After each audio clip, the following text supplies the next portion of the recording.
What's up, everybody? Thanks for tuning in to Thursday's episode of the Plus Money Sports Betting Podcast. My name is Q. You can follow me across those socials at Bets by Q. And of course, this podcast is brought to you by Black Sheep Betting, where it is a dog's world. Check out the link in the description. It will get you access to the Discord. I'm crushing it so far. I mean, look, it's only week 2 of the NFL. But we do have some nice challengers going on. The back end of the tennis season is happening right now as we move into the Asian hardcourt swing. So you definitely want to check those out. But if not, I'm going to be on the podcast Monday through Friday, giving out plus money plays from around the sports world. Let's recap yesterday. Look, the week, we've got 2 more days left in the week, and we've got to steady the ship. Yesterday, we go 0-1. Only play was the Minnesota Twins plus 130 against the Los Angeles Angels. We lose that bet. We were in a systems play, betting a team that has lost by 9 runs the night before, betting them to come back and win the game outright. The Twins lose 5-4, and we lose that bet. Brings us to 0-3 on the week, down 3 units. So we have to make something shake today. Let's dive into and look, hold on. And before we dive in, it's really important to say we don't chase here, okay? We have to be a very good closer in this league of sports betting, all right? You go out there, you blow a save, your team has the lead, and you just crumble and you fold and the wheels fall off, but you still have a job to do. You have to get out there the next day and shut the door on your opponent.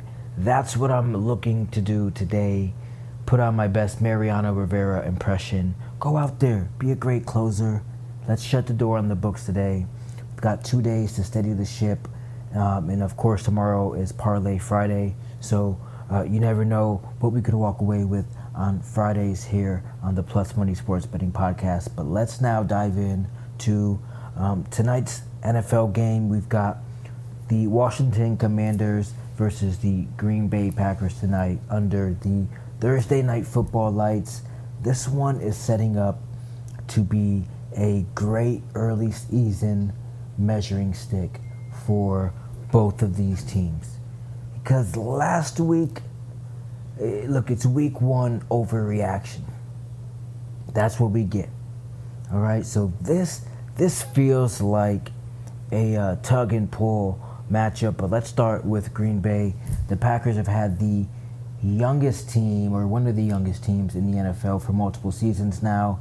But it feels like this roster is finally coming together, and it's peaking as we head into the 2025 season.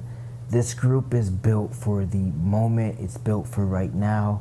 And last week against Detroit, they certainly looked the part. Defensive front was dominant from beginning to end. They held the Lions to, it looks like, 2.5, yards per rush. Against an offensive line that, ranks among one of the best in football. So remember, Detroit was one of the highest scoring teams in the NFL. Last year, they averaged 27 points per game. In week 1, they were held to 3.8 yards per play. I mean, the defense just absolutely suffocated them. Packers finished 4th in DVOA in week 1. Most of that yardage for Detroit came in garbage time after the game was pretty much already decided. But what's more impressive here, I feel, is that Green Bay blitzed at the lowest rate in the league, yet they were still able to get immense pressure on Jared Goff. So that tells you just how nasty this front really is. And then obviously you add in Micah Parsons on the edge, one of the all-time steals when it comes to trades. This defense only gets scarier and more intimidating. And I think that Washington will be pushed today on that front. But when we look at Green Bay's offense, I think it's pretty obvious that Matt LaFleur is ready to allow Jordan Love to take that next step. When Love is healthy, he's able to really stretch defenses, but he's just been really, really sharp. Think you're going to see the passing attack be fully unleashed this season, but we can't get fooled by the box score last week. The Packers tended to slow things down in the second half because they were cruising. And if this game stays competitive in the fourth quarter, I think you want the ball in Jordan Love's hands, and his attempts and yards could definitely spike, and that's where Green Bay can create a margin. You get this line opening up at 3.5 here with Green Bay as the favorites, and I guess that's exactly kind of where I see this game going. With Washington, they finished 20th in pass defense last year, but now they've added in Deebo Samuel to their offense. He changes the complexion, I feel like, of everything that they are going to be doing there. And it doesn't just fix issues really on the back end. You know, McLaurin is Terry McLaurin, one of the, in my opinion, top 5 talent, top 5 wide receiver in the league. He's a dog. And now with defenses having to kind of shade towards Deebo and game plan for him, I think he'll see cleaner and more clearer matchups than he did last year. And he did fantastic last year again, another 1,000-yard season. But I think that's why I like his anytime touchdown today at plus 170. As for Jaden Daniels, let's give him some credit. He's been the bright spot so far in this Washington team at the quarterback position. He was efficient last week, used his legs to open up the game, but he brings a optimism that this franchise hasn't had at the quarterback position in, really it feels like, you could say since RG3. So, but here's the challenge. I feel like in all of this for Washington is that the Giants' pass rush was able to really frustrate the Commanders in that first game. They were able to get 3 sacks against them. Now he's facing what I think is a better pass rush in the Packers, led by Michael Parsons. So if New York were able to get to Daniels 3 times, I'd bet Green Bay probably gets him the same amount, if not more. So Daniels' legs will help here. He's going to have to use them. But that constant pressure, I feel like, will disrupt drives, especially when they matter. So I want to talk player angles really quick. My best bet of the day will be Josh Jacobs over 18 carries, because I do think that Green Bay is going to be in control of this game as we move into the fourth quarter. He logged 19 carries last week in a game where Green Bay controlled the line of scrimmage, and this sets up to be the same kind of way. Washington's runs defense was bottom tier in 2024, and until they prove that it's really fixed, I'm going to bet on the Packers to lean on Jacobs late to seal this one away.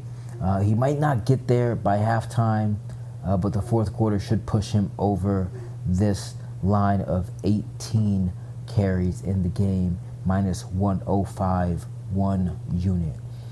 Secondly, I kind of alluded to this already, but I will be betting Terry McLaurin anytime touchdown plus 170. Look, Deebo's arrival here is going to take the defense's attention away from one of the best receivers in the game. McLaurin thrived even when he was doubled last year. At plus money, I'll take my chances for him to find the red zone here at plus 170. Half unit here to pay out 1.2 units. Lastly here, Deebo Samuel. I don't understand this line. But I guess, look, Deebo Samuel's rushing yards at 4.5 plus money. It feels like I have to just pull the trigger on this. We'll put a half unit on this as well. We get here with one jet sweep. I feel like the line is probably this low because it is accounting for a busted play or a negative play. So as for a side in this, no official play, I do think the Packers win by a touchdown. This is a team that's on the rise. It's playing with balance on both sides of the ball. I think they truly have the answer at quarterback in a defense that just shut down last year's best scoring offense.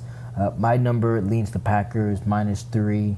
I don't want to play it here at the 3.5 and even dealing with that hook, but I do expect a 7 to 10 point win here by the Green Bay Packers.